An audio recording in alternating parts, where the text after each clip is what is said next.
Mostly வீட்டில் யாரும் இல்லைனா நான் தான் சமைப்பேன்.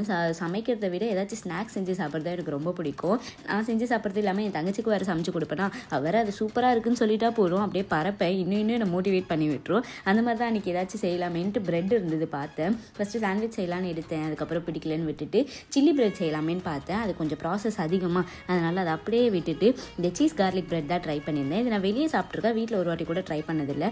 சும்மா ட்ரை பண்ணலாமே அப்படின்ட்டு ட்ரை பண்ணேன். என் தங்கச்சி அப்படியே சொன்னா, இதெல்லாம் தேவையில்லாத வேலை, நீ சும்மா இரு அப்படின்னா.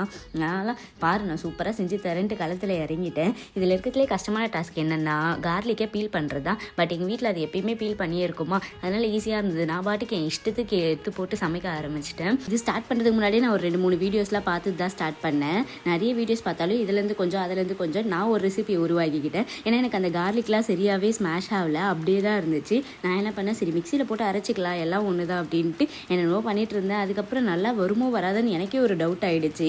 கொஞ்சம் பயத்திலே செஞ்சுட்டு இருந்தேன். பிளேட்டிங்லாம் பண்ணி பார்த்ததும் பார்க்கவே சூப்பராக இருந்தது. சரி டேஸ்டிங்க்கு என் தங்கச்சிக்கிட்ட எடுத்துகிட்டு போய் கொடுக்கலாமேன்னு கொண்டு போனால் நல்லா தான் இருந்துச்சு. ஃபுல்லாகவும் காலி பண்ணிட்டான். ஆனால் அவள் வேணும்னே ஒரு ரியாக்ஷன் கொடுத்துருந்தா.